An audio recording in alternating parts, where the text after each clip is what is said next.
Good day and welcome to Landmark Broadcasting Network. It's going to be another wonderful time. I want you to leave whatever thing you are doing to listen to this all-important message. Today we'll continue on our message, The Landmark of Humility, Part 2. Father, in the name of Jesus, bless this word and prosper it. Cause it to bring forth fruit in our hearts and in our lives unto eternal life. In Jesus' name we pray. Amen. Today on relationship. 1 Peter chapter 3 verse number 8 says, finally, all of you be like-minded, be sympathetic. And verse number 5, likewise you who are younger, be subject to the elders. Clothe yourselves, all of you, with humility toward one another. For God opposes the proud, but gives grace to the humble. So we discover that what makes relationship to thrive is the spirit of humility. Any relationship that will produce results, any relationship that will be fruitful, will be rooted in this all-important virtue of humility. That's why the word of God says, he said, likewise, you younger ones, be subject to the elders, and then men, women, boys, girls, youth, whatever you are, whoever you are, no matter your position, he said, clothe yourselves, all of you, with humility toward one another. So humility is enjoined from the father, the mother, the children, the masters, and also the servant. All of you. Humility is all-encompassing. The fruitfulness of every relationship is a function of its rootedness. The fruitfulness of every relationship is a function of its rootedness.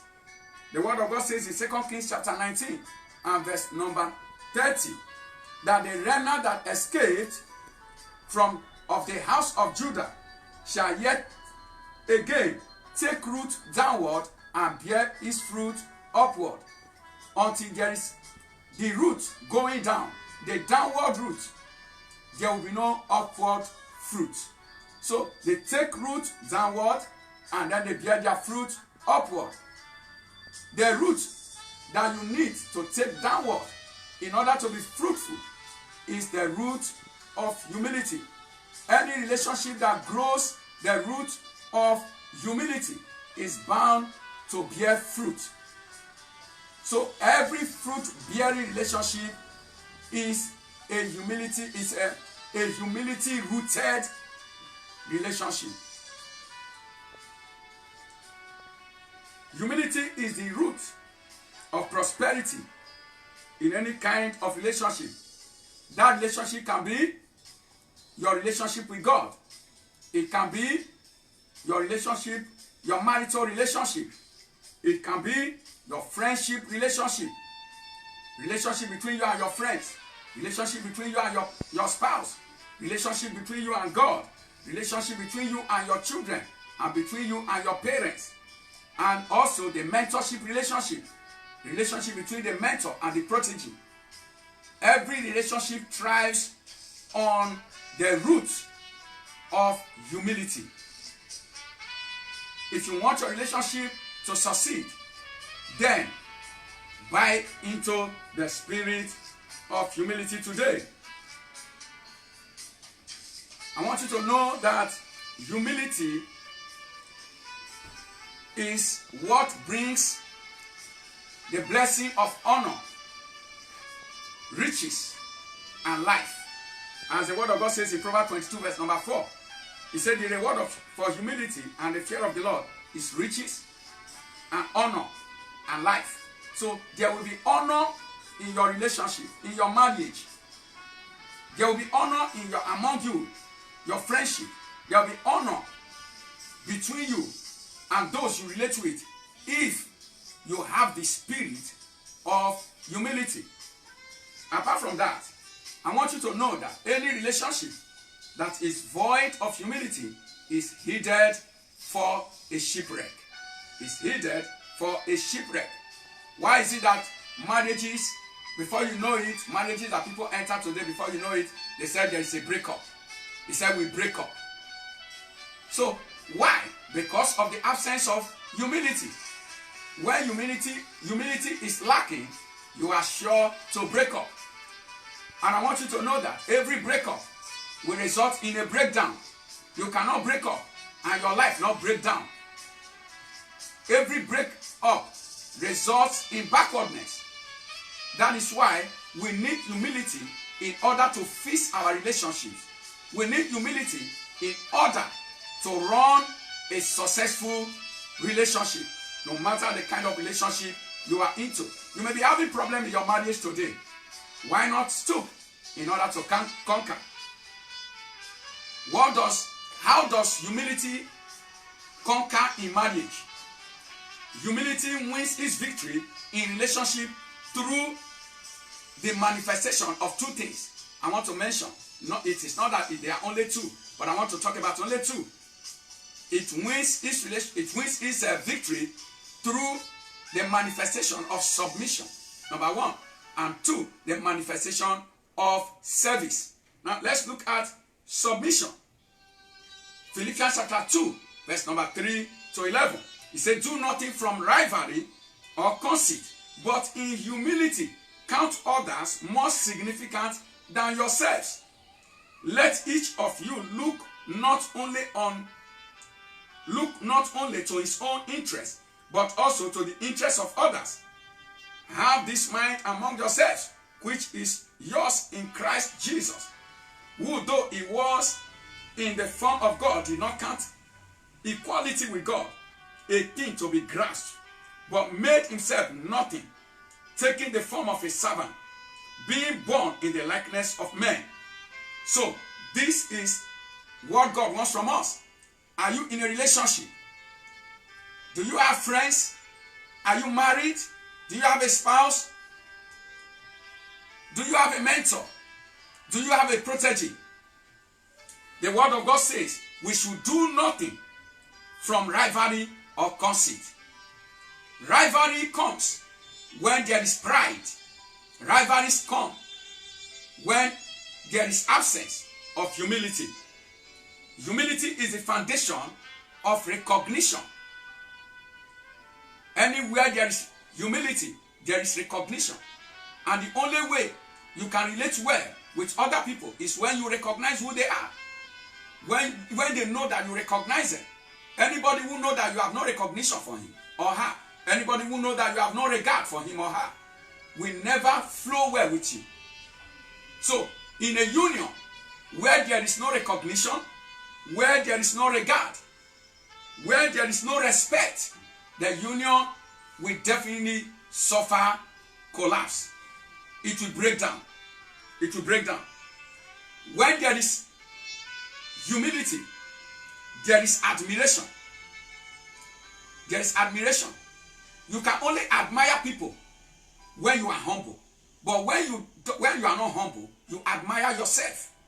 You look at yourself as the best. You will always see yourself, place yourself higher than others.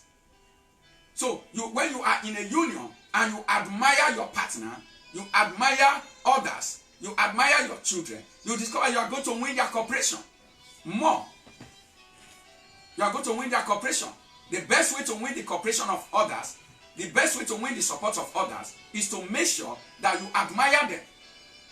Everybody loves admiration. Everybody.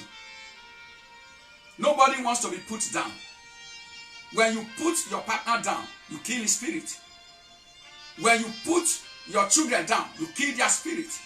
When you put your friends down, showing to them that you are better than them, you kill their spirit and they want to do away with you.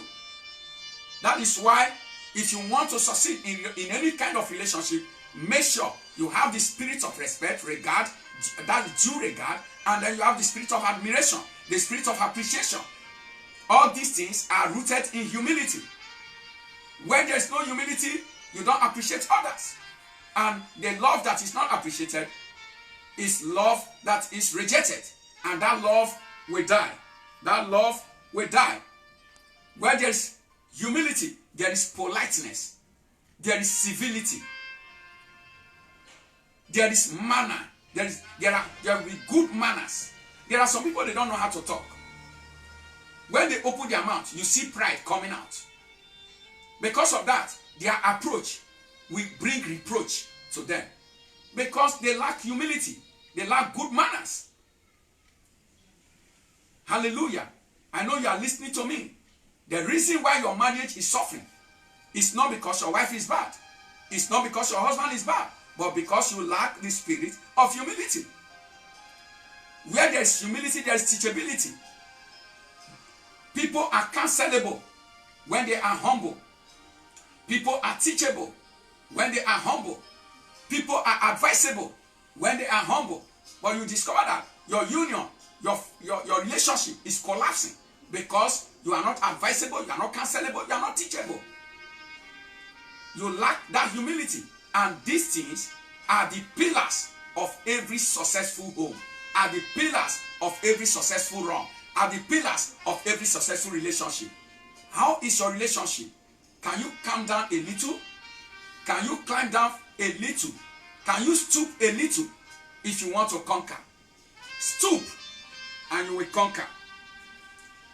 The word of God says in Romans chapter 12, verse number 16, live in harmony with one another. Do not be haughty, that is, do not be proud, but associate with the lowly.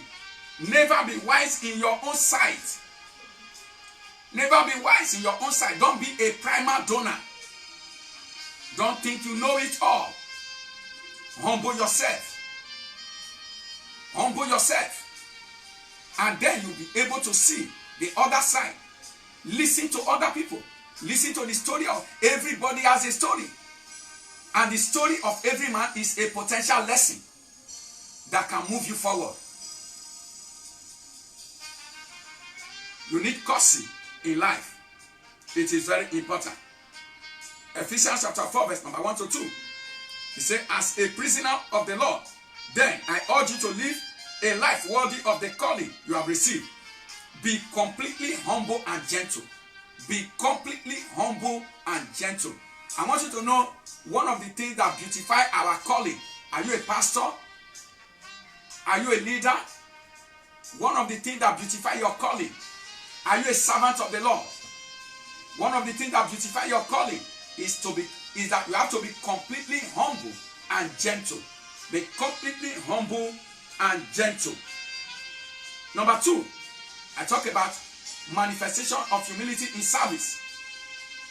The word of God says in Luke 22, verse 25 and 26, let the greatest of you be the servant of all.